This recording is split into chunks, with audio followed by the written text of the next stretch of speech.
एक घर जहां प्यार होना चाहिए था, वहां एक ऐसा राज छुपा था जो 20 साल तक किसी को नहीं पता चला। एक मासूम बच्चा जिसकी यादों को झूठ समझ लिया गया, और एक आदमी जिसने सोचा था कि वो हमेशा के लिए बच निकलेगा। लेकिन कहते हैं ना, सच ज्यादा दिनों तक दफन नहीं रह सकता। आज की कहानी है बॉनी हैम की। एक माँ जो अचानक गायब हो गई, एक बेटे की यादें जो सबूत बन गईं, और एक पति जिसने सोचा था कि वो कभी पकड़ा नहीं जाएगा। लेकिन 21 साल बाद जब एक बेटे ने अपनी ही बचपन की यादों को सच होते देखा, तो जो हुआ उसने सबको हिलाकर रख दिया। 6 जनवरी 1973, फ्लोरिडा का एक ठंडा मौसम। जैक्सनविल शहर में एक महिला अचानक गायब हो जाती है। नाम था बॉनी हैम। वो न ऑफिस पहुंची न किसी दोस्त से मिली। उसका बैग एक होटल के पीछे पड़ा मिला, और उसकी कार जैक्सनविल इंटरनेशनल एयरपोर्ट के पार्किंग में। लेकिन बॉनी कहीं नहीं थी। पुलिस को शक था कि बॉनी ने खुद घर छोड़ा होगा, लेकिन एक गवाह था, एक ऐसा गवाह जिसे कोई गंभीरता से नहीं ले रहा था, और वो था 3 साल का एरन फ्रेजर, बॉनी का बेटा। उसने पुलिस से कहा, डैडी हर्ट मॉमी।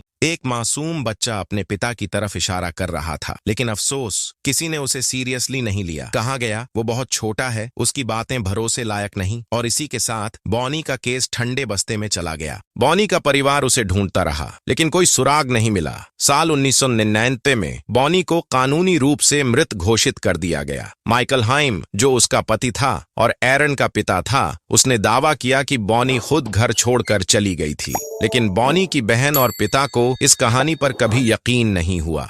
साल बीतते गए, एरन बड़ा हुआ, लेकिन उसकी यादें धुंधली नहीं हुई थीं। उसे हमेशा लगता था कि कुछ गलत हुआ था। और फिर 2014 में 21 साल बाद उसकी जिंदगी पूरी तरह बदल गई। एरन फ्रेजर अब बड़ा हो चुका था। 2014 में उसे अपने बचपन का घर मिला। हाँ, वही घर जिसमें वो अपने माता पिता के साथ रहता था। उसने सोचा कि घर को रिनोवेट करेगा, कुछ बदलाव करेगा, लेकिन उसे क्या पता था कि बदलाव की जगह उसे एक ऐसा सच मिलेगा जिससे उसका अतीत हमेशा के लिए बदल जाएगा। एरन अपने घर के बैकयार्ड की खुदाई कर रहा था, और तभी उसे एक चीज मिली जो किसी भी इंसान के रोंगटे खड़े कर दे। जमीन के नीचे मानव हड्डियां थीं। डीएनए टेस्ट हुआ, और ये हड्डियां बॉनी हैम की निकली। वो माँ जो 21 साल पहले गायब हुई थी, हमेशा से उसी घर में दफन थी जहां उसका पति चैन से रहता था। इस बार एरन की गवाही को नजरअंदाज नहीं किया जा सकता था। उसके बचपन की यादें अब हड्डियों के रूप में सामने थीं, और इसी के साथ माइकल हैम को 2015 में गिरफ्तार कर लिया गया। 2019 में ट्रायल शुरू हुआ। एरन ने अदालत में बताया कि कैसे उसने बचपन में अपने पिता को मां को चोट पहुंचाते देखा था। बॉनी का गला घोंटा गया था, और पास में ही एक .2 कैलिबर की गोली का खोल मिला। सबूत अब मजबूत थे।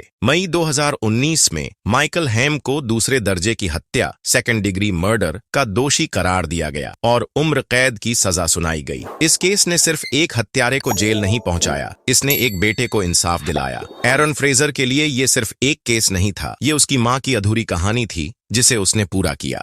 माइकल हैम ने बॉनी हैम को मारने का सबसे बड़ा कारण कंट्रोल और पजेसिवनेस था। बॉनी उससे अलग होना चाहती थी, लेकिन माइकल ऐसा होने नहीं देना चाहता था। जिस रात बॉनी गायब हुई, उस रात दोनों के बीच बहस हुई थी। माना जाता है कि इसी झगड़े में माइकल ने अपना गुस्सा निकालते हुए उसका मर्डर कर दिया।